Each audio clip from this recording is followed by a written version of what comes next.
This is Rob Scott, and you're listening to Fulham Focus Podcast.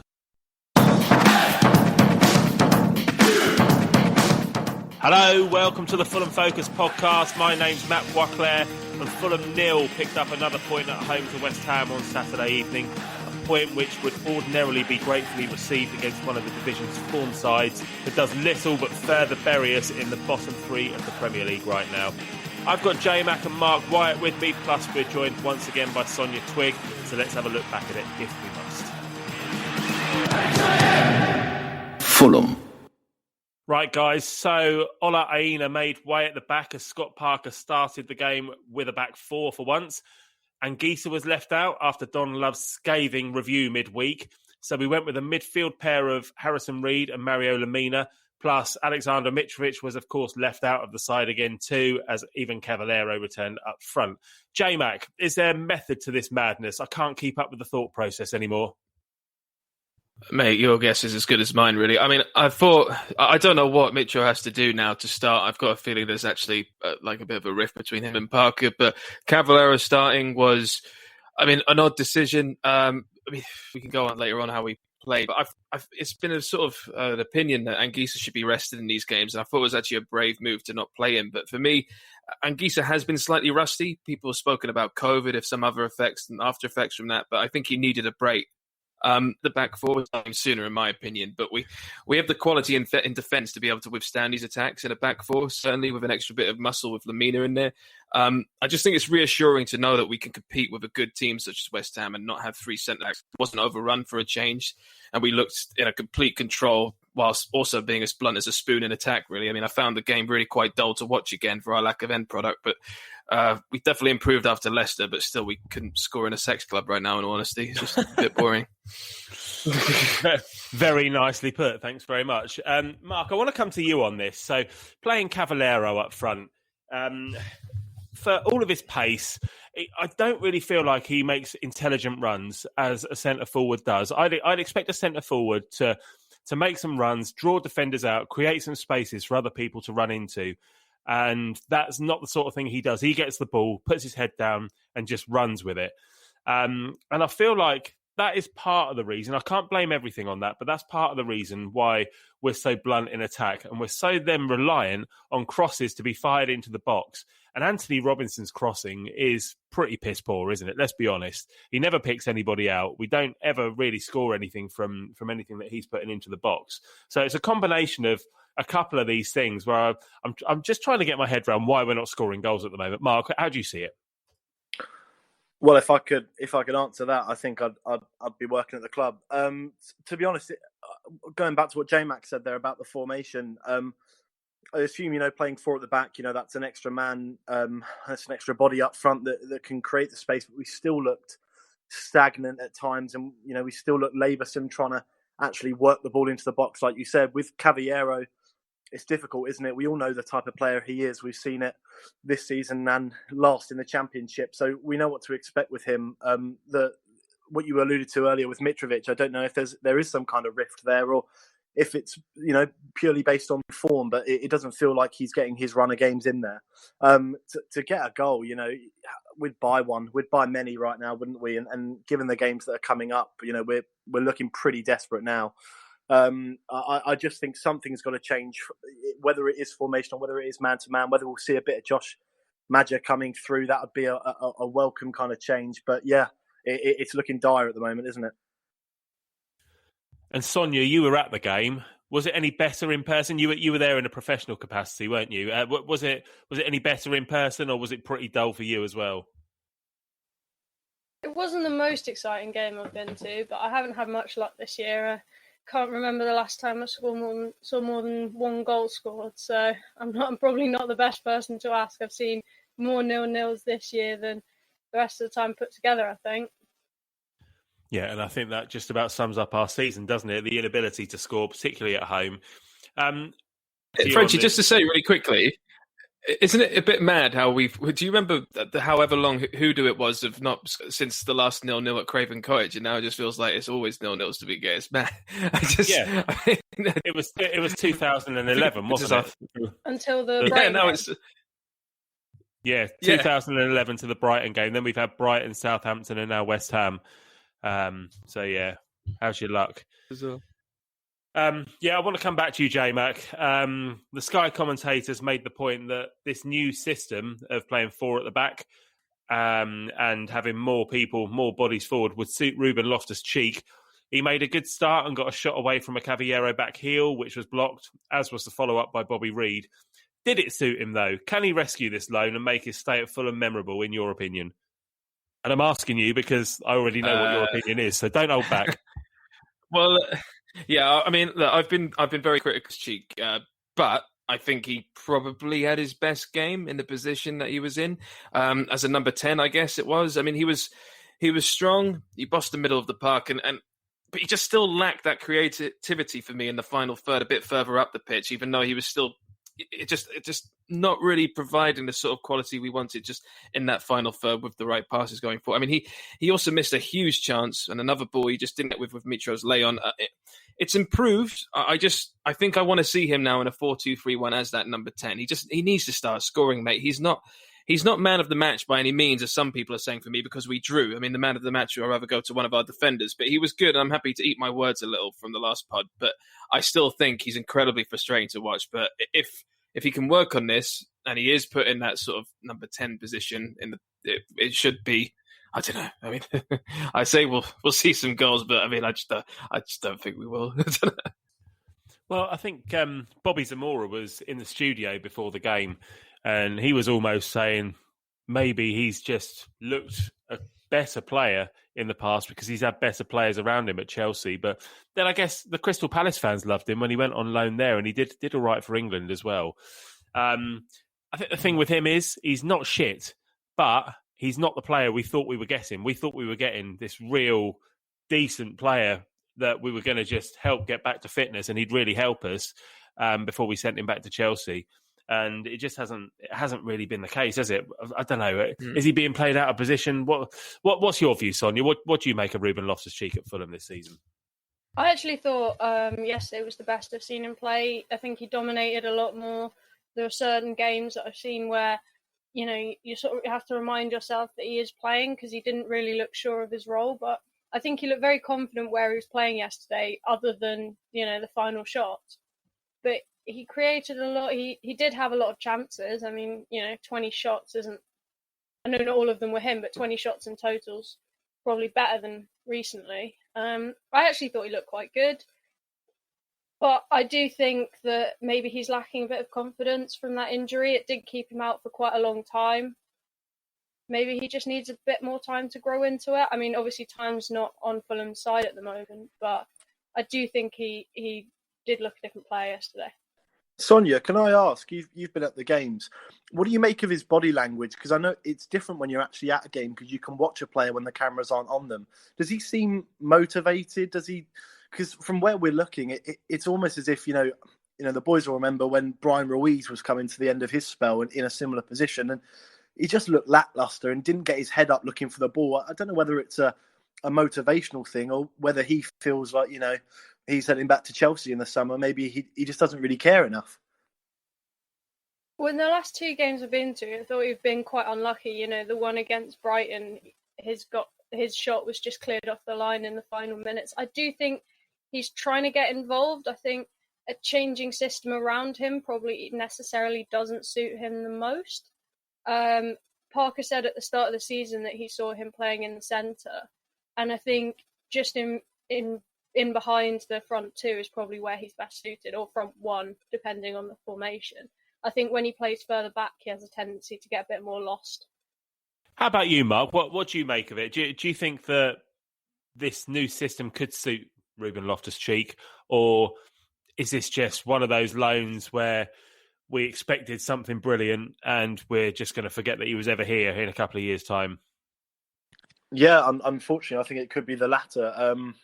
Similar thing happened to Callum Chambers, where we almost not promised the world, but thought we had a really, really good player that could change the way we played, and it just didn't work out for Callum either, did it? But in terms of Ruben Loftus-Cheek, when he came into that team, I think we all had kind of high hopes for him, didn't we? I just don't think it's working at the way it should be. I know we're used to Tom Cairney, and Cairney's got his faults, but at least he gets his head up and he'll go for that kind of that long spraying pass or the curler into the top corner or something. With Ruben, I feel like he's got the talent there, but it just show it. Just give us something. You look at Ademola Lookman, who although stature would tell otherwise, they're very similar players in kind of age and their development as well. Ademola Lookman seems to, as soon as he gets the ball, he wants to make something happen, and he's creative like that. And where you've got Ruben in there, it just doesn't feel like we really want to push forward and make that kind of quick counter onto the turn. And with Anguissa behind him, or whichever of the two of those three, Anguissa, Reed, Lamina, whichever of those two you pick, it's new faces in that midfield still that worry me a little bit, and that the midfield doesn't seem to click quite as well. Individually, they all seem like they're working well, but they don't seem to work as a trio. And Ruben being the more creative of those three, you'd worry a bit for him. I just think Ruben Loftus-Cheek has no siege mentality in him. He's got all the attributes of a player. He's tall, he's fast, he's just not really, arguably maybe not really built for this sort of battle. He sort of acts more like a CDM than an actual attacking midfielder, which he is, or a box-to-box. He just feels like he holds the line well, and he's got the strength to get people off him, but he just doesn't push close enough to the final third for me. That's all I just wanted to say. Just a lack of siege, and maybe not just a lack of that sort of savviness for my part. I don't know. I actually thought that yesterday he was a lot more willing to run at the defence. I don't know if that's his new position or what, but I thought when he got the ball, he got his head down and drove forward, which I think is something that's been lacking from his games in previous matches. All right, guys, let's move on from Ruben then. It was another pretty dull opening half an hour. Fulham pressed, as we usually do, but lacked creativity. We just don't play like a side that's desperate to get out of a relegation battle, do we? It's too laid back and casual, which I think sums up Scott Parker's demeanour in his press conferences when discussing it too. What do you reckon, Sonia? I think it's difficult. I think a lot of clubs have found that their games have been lacking intensity this year. I think the one, and I do think that's because of the crowd, I think the one really intense, best Fulham performance I've seen all year was against Liverpool. And that might have been just because it was Liverpool. But those 2,000 fans just made such a big difference. And I think it's a real shame and quite unfortunate that there's only been one game where those fans have been allowed in, unlike some of the other clubs who had them for sort of 2 or 3 months. How do you see it, Mark? Do you think that there's something in this, or are we just too casual? Are we not ruthless enough going forward? Yeah, I think I agree with Sonia there about the fans. They definitely made an impact. Also, it does. I do feel sorry for Scott because he is. You can clearly see that what type of manager is. Even though he's a young manager, he's pragmatic, and he does want. He's doing everything he can. I know the decisions sometimes bewilder the fans at points. Cavaleiro's kind of insistent in the starting lineup, although some people may not see that as something that we should be pushing on with. He obviously features in the plan for a reason, and at some point, as a fan, you do have to kind of sit back and admit that these guys are being paid to do the job, and they probably definitely know an awful lot more than all of we do. So, in one sense, I do feel sorry for him there, but this is a results business, and Scott knows that better than anyone. So there does come a time where, like we said, things have got to change, because I would rather go down fighting than what we're seeing now. It happened, in 2018, and it happened the first time we went down as well, and neither of those were good seasons for us. Yes, we bounced back up, but we haven't seen that kind of free-flowing football that we have in the past, and we haven't seen it consistently enough. So fingers crossed in the next few weeks we can actually see a bit of a, not hell to the leather, but something that can get us off our seats. Yeah, here. Well, there was a half chance for Bobby Reed from a Joachim Anderson lobbed pass in the second half, and then a clear chance when Ademola Lookman played Loftus-Cheek in on goal, and he just missed the target altogether. The latter was a clear example of our lack of clinical finishing, and I can't see how it's going to change, if I'm honest with you. For me, Jmac, this side just lacks match winners. Yeah, I agree. it's just weird though, because we had 20 shots in this game and just 2 on target. And I don't believe it's the lack of quality. We just have a lack of attacking brains from our coaching, maybe, I'm afraid. Even off a certain leash with that extra midfielder, we just look like we haven't got a clue how to get it into the goal. We seem to want to pass it. Always look 8 foot high and 24 feet wide. And you're pros, for God's sake. Scott just says the same thing after every game. It's like soundbite city. But 20 shots in 2 say to me that it's just finishing problems, and maybe it's so weird. It's so weird because I think Parker had the game plan right. It's just we don't, like you say, maybe have game time. I just don't really know. I don't know how, if it's the coaching or the players, if it's a lack of being clinical, or if it's do you see what I mean? It's such a weird perfect storm of conundrum. I don't really know what's going on, but it's so frustrating to watch, and it's just. I don't know if we need to get an attacking player as a free agent or something. I mean, I've heard rumours, but I honestly, I don't know. I'm just so sick of it always being close and no cigar at the moment. Sonia, did you go to the press conference afterwards? I saw Scott Parker said my team was superb. I think he meant defensively. I also asked him about Anderson's performance because I thought he was probably a bright spark for Fulham. He dealt with Antonio really well, beat him to every header, and this is an informed striker who we've seen boss around potentially, much better and more experienced defenders than Fulham, and I thought they dealt with him really well, and he ended up being taken off before the end.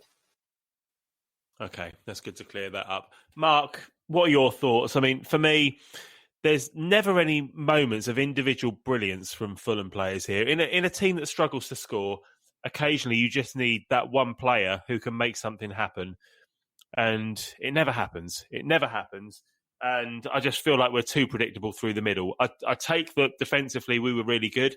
And of course, against a West Ham side who were second in the form table going into this game, standalone, it's a really good result. But it's no good to us. A point isn't any good to us in the predicament we're in. So for me, I really think we need somebody to stand up and be counted, whether it's one player or a couple of players or just a team. Yeah, no, you're completely right. When you say about, we need that player to change it, it doesn't help if you don't have them on the field. When have we ever seen Caballero change a game single-handedly in the Championship or the Premier League? Very rarely. He may pop up with a goal now and again. I mean, Bobby's had a good season by all accounts for what we paid for him in the end, but we don't have match winners on the pitch at the moment, and Mitrovic is the prime example of that, and his fortunes have just replicated what's happened for us both on and off the pitch. So it's just about getting those right players on there at the right time. I said about Ademola Lookman earlier, and you don't need to be an expert to realise what he's trying to achieve in this team, and it's just about kind of finding that golden run, isn't it? I'm trying to think earlier about players who have just come alive for us at the end of seasons, and the only one I can really think of is Ashkan Djaga a couple of years ago when, even though he went down, he just kind of took it by the scruff of the neck and just went for it, didn't he? We need something like that, some kind of inspiration. But just as these games go by, we're just going to be remembered as that team that played well, but went down without much of a fight, and that's just it's the one thing you hate. And as Fulham fans, we get it all the time, don't we?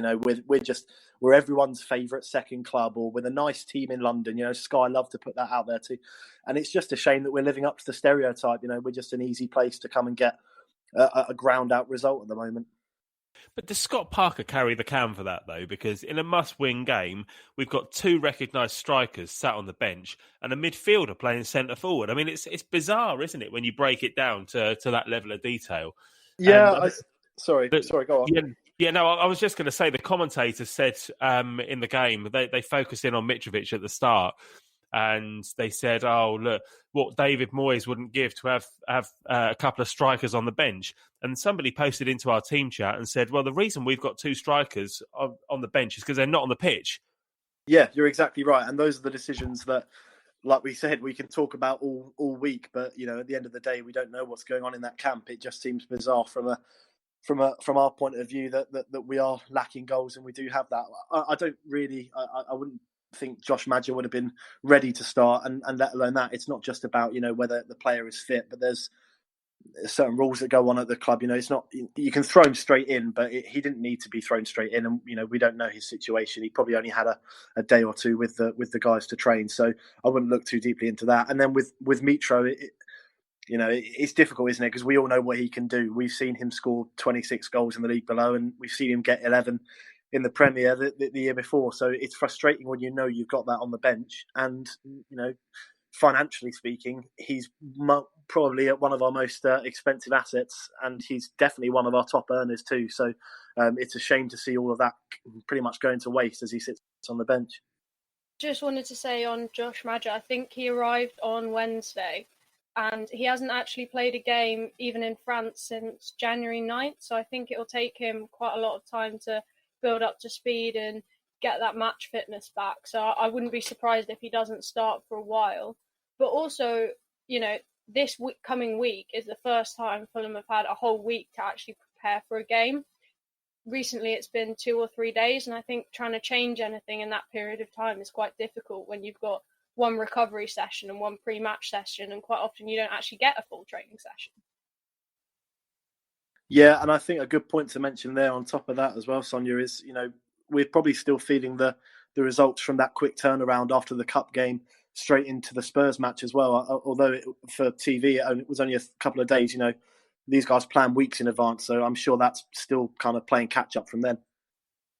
Exactly. A lot of them had only just come back from having COVID or self-isolation, so they weren't training properly. So they didn't really go into that period with a strong foundation, fitness-wise or else otherwise.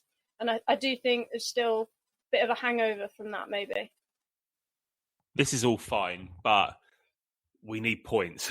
We just need to get some bloody points. That being said, we did look brighter in the second half than in the first half.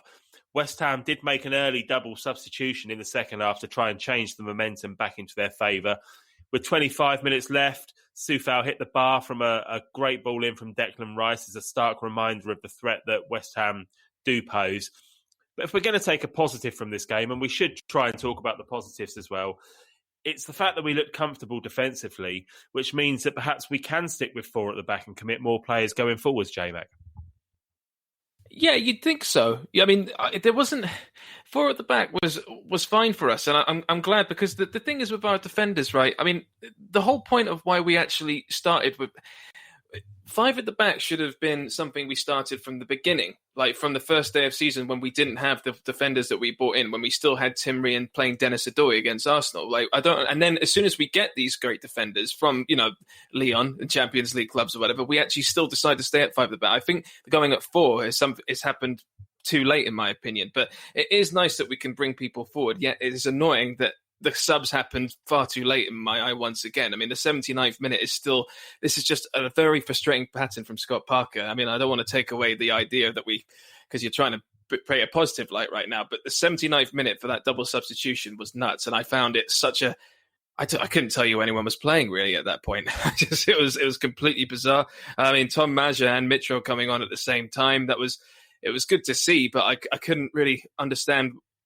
It almost like someone had just knocked the beehive off and suddenly we just went all out attack. It almost felt quite desperate from Scott Parker. I couldn't make head or tail from it, really. His demeanour, the camera focused in on him, didn't it? And he kind of went, Madge!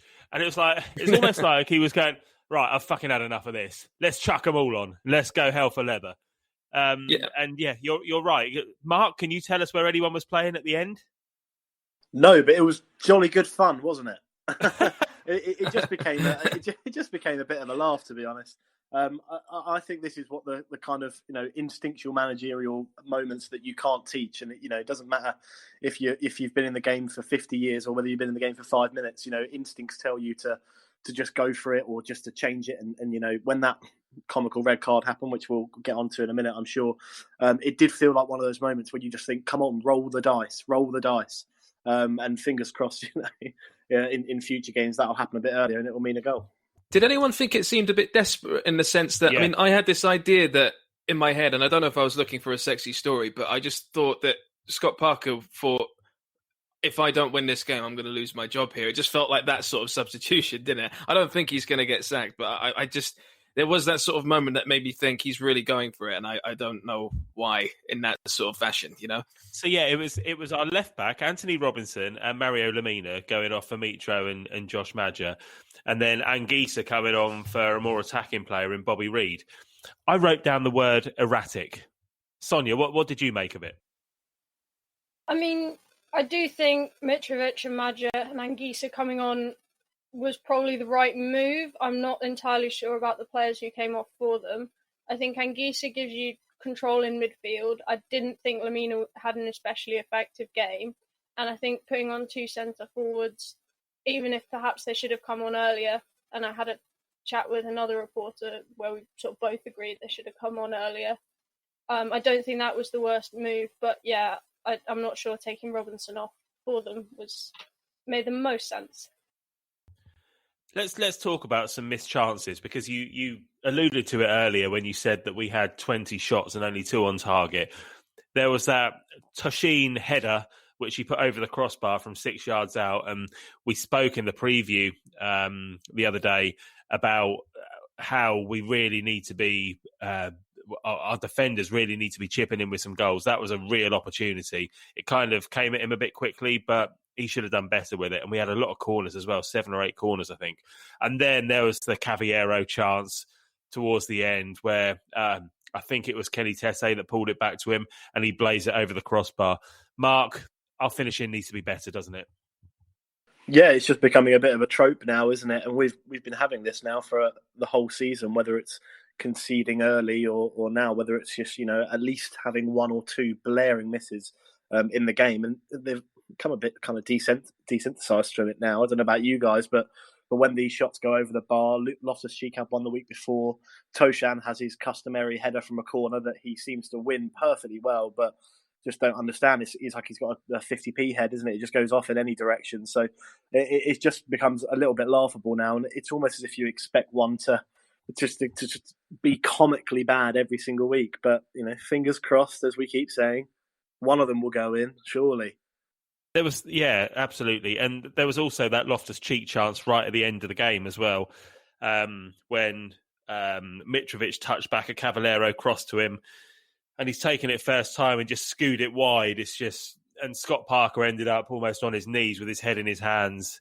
And at that point, it just made me think, is he fearing for his job? And we've had this discussion quite a lot. And I think we can have it on the podcast now as well, because it's got to a point in the season where we're 8 points adrift of the team above us, who I think is Burnley at the moment. And we've got to play Burnley in a week and a half. But we lose our next 2 games, which is quite, plausible, considering that we've got a terrible record at Everton. We've got a terrible record at Burnley. And we could be 14 points adrift with 14 to go. So we've said it before a few times. The Khans are trigger happy when it comes to a managerial sacking. At the start of the season, I thought give Parker the season. But now we're in the position we're in. I don't see him turning it round. And it's Sunday as we record this, and I expected, or half expected today, that he'd be booted out and there'd be a replacement in. Jmac, where are you with your Parker in, Parker out at the moment? Shake it all about. Shake it all about. I was exactly the same frame mind as you, my friend. But the thing is, it's because now the more I think about it, we needed to win this game. But because of, like you say, the second in the form table and how West Ham are 5th in the Premier League, I'm not sure if... I just think that we could... I personally don't think we're going to get to escape survival. Survive with Scott Parker. And I'm not really convinced that if we do go down, we're going to go up automatically in the Championship under Scott Parker. And that's an automatic promotion is sort of what you need to have a good survival prediction for your first, when you come back into the Premier League almost, because you're in a much better shape than the playoff team. But I personally would change the management, but I love Scott and I think he's a really nice guy. Thank you for Brentford. Thank you for all these lovely memories. But I just don't think I just don't think we're going to survive. And I feel like we're not going to go up again with him. I know that sounds mad because we did go up with him via the playoffs, but just I thought that we just won the lottery there and we beat Brentford in a very good tactical game. And that was about it for me. But Come on, let's not kiss his ass too much. The football in the Championship last season was boring. I still don't know how we managed to get promoted last season, but we did. And he deserved his chance. But Mark, what do you think? I mean, for me, that he's run out of ideas, completely run out of ideas, and now's the time, I think. And I'm surprised the Khans haven't done it. I hate seeing managers sacked. I really do. Unless it's Claudio Ranieri, then I hate seeing managers get the axe at Fulham. I think Scott deserves to relegate us, or at least he's earned the right to try and keep us in the league. Like I said, I just don't like it when you chop a manager, and I think I think Scott, as well as us showing faith in Scott, I think he's shown a lot of faith in us. I know this is his first job, but I think I've seen enough from him to feel comfortable being in the Championship with him again, which I hate talking about the Championship. I'm so excited to get out of it. And now I feel like we're just going to go back into the same kind of roller coaster of it all. But like Jmac said there about getting automatics and stuff, I find it's less so about that person in charge. And I think there is serious problems going on above that in the club. This kind of cult loan system that we've got going on, this farming system that we have going on, we know it's not going to work long term. Every single week at the moment, the majority of the players that are in our starting 11 are loan players. Whether we roll the dice on the wrong ones like we've done in the past, or whether we think of the ones that have gone missing in the past with Matt Targett, how incredible would it have been if we'd have managed to just spend that extra $2 million to get him? That seems like peanuts now, doesn't it? But you look at those kind of players and whether the squad will work next season, and I think it will. But I think it will under Scott, and I do think that. So I wanted to stay in the job. And Sonia, anything that you've seen from Scott Parker at his press conferences or at the games where you think his body language, suggests that he's a dead man walking, or do you think that he still fully believes that he's in this job for the long haul? I haven't seen anything to suggest otherwise. I think there's been a huge improvement this year. A lot of the loan signings, I do agree there are a lot of loan signings, but a lot of them have the option to buy. And I do think that's the way forward. There was an interesting interview with Tony Khan this week where he sort of accepted mistakes from the 2018-19 season, and that, they splashed out all this money and it didn't pay off. So I think they've sort of gone for a different approach. And with financial fair play and stuff, it's not very easy to throw money at a problem in quite the same way. I do think he deserves time. I'm not sure another manager coming in with the same squad would make a huge amount of difference. 20 chances is quite a lot of chances. I don't think another manager would suddenly turn that into 5 or 6 goals. I just don't see it, I'm afraid. Fair enough. Let's come on to that red card then. So Souček was sent off for the elbow to Mitro's face in injury time. As soon as Mitro was touched, he was down on the floor, rolling around, clutching his face. And then when it was reviewed by the referee, Mitro got up and kind of said, no, it's not a red card. What was he playing at? If he gets touched like that in a bar, he doesn't go down clutching his face. He probably clobbers the other guy, and the guy ends up in hospital. So what was that all about? Was it a red card?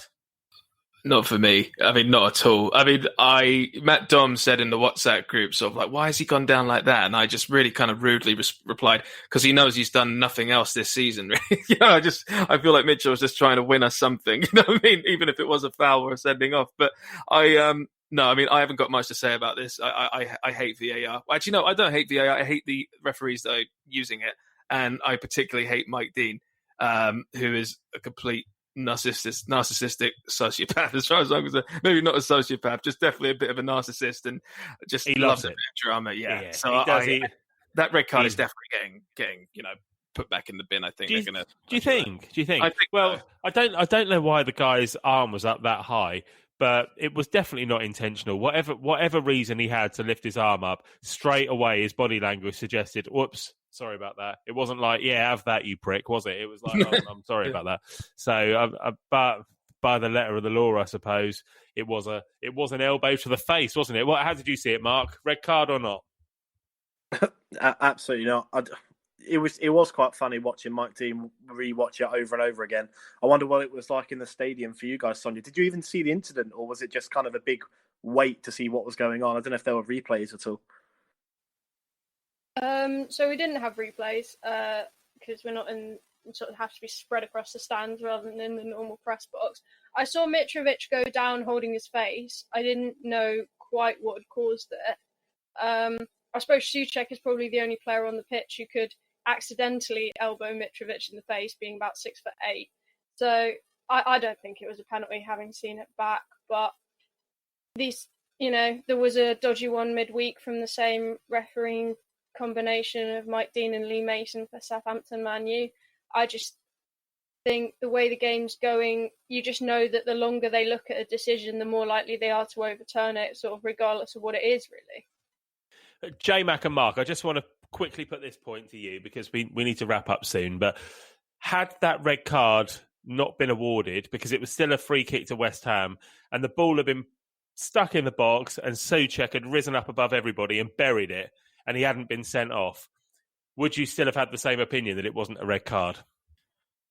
Absolutely not, no, because I'm fickle. I knew you'd say that. Yeah, no, absolutely not. You know, I'm an absolute flip-flop, but yeah, I don't know what Mark thinks. Yeah, I was just in my head. I was trying to think of an excuse as to why I'd come across really nobly, but no, absolutely, that would be a blatant red card, and it would be a disgusting, disgusting challenge from Souček. Perfect. Good stuff. All right, let's come on to man of the match then. Jmac, who would you give it to? I said I wouldn't give it to Ruben Loftus-Cheek, but I mean his performances are hugely improved. It's just odd giving it to someone who we just didn't win the game, and he missed two huge chances. I mean, not huge. The first one was huge. The second one not so much, but he just didn't connect with the ball laid off by Mitro. I'm going to say Cheek because I feel bad for how much stick I've been giving in the previous pod. And if we're to look at who actually the best player on the pitch was, even though the scoreline was a draw, I would say Cheek. So I'll tip my hat to him. I'll give it to Cheek. I think Sky gave it to Lutman. I'd agree with you, though. I think Ruben Loftus-Cheek was our best player against West Ham. How about you, Sonia? I'm going to go with Anderson because of how he dealt with Mikel Antonio, and he'd sort of stopped West Ham getting in the box and causing problems. Good shout. Okay, and how about you, Mark? Well, I haven't given Ginger Iniesta 2.0 any love this podcast, so I want to give it to Harrison Reed because I just think he does a lot of quiet jobs really well, and he's slowly turning into one of my little fan favourites. So, yeah, I'll give it to Harrison Reed. Okay, guys, and then we just need to do a Scott Parker rating for this one. So I'll come to you first, Mark. I'm going to give him 6 Scott Parkers out of 10. Okay, are you going to justify it? Not worthy of a 7. Not worthy of a 5. Okay. Excellent. Okay, no, absolutely fine. Perfect. Why not? How about you, Sonia? I think I'm going to agree with Mark because I thought he had it spot on defensively, and I think the form that West Ham are in, I think that definitely deserves some credit. But I'm not going to give him high because of Fulham's continued struggles to find the back of the net. Yeah, okay. I'm going to go 5. It's another game which we needed to win, and I'm sorry, it doesn't matter who it's against. All these games are going to be must-wins now, and if you leave your strikers out, then you're going to struggle to score goals. And any time he starts, even Cavallero as centre-forward, he's going to get points knocked off immediately. So yeah, 5 out of 10 for me. How about you, Jmac? I'm going to give him a 5 as well. I mean, with 61% of possession, 550 passes in the game, I feel like we controlled it. We just couldn't finish it off. And it's the story of our season. 20 shots, 2 on target. It's the same story. I feel like the substitutions were far too late and quite strange. I would have preferred to have seen him in the 60th minute, and starting Cavallero was just clearly a mistake because of the chance that he missed earlier. And yeah, I'm going to say, maybe it's 5. It's 5. And just, yeah. I don't know. I'm just so lost of what to think of him now because, I don't want him sacked, but I do. And I just feel like Tony Khan's got the ride of his life with this manager because he's always going to say yes to him, in my opinion. But anyway, just, 5 for Scott Parker. And I hope we can get a result at Turf Moor, Everton, which we never usually do. All right, let's leave it there then, guys. We'll be back on Thursday to have a look ahead to the Valentine's Day clash at Goodison Park next Sunday. But for now, Sonia, Mark and Jmac, thanks very much. Thanks to you all for listening and enjoy. enjoy a midweek off without having to worry about Fulham results. Chat to you soon. Cheers.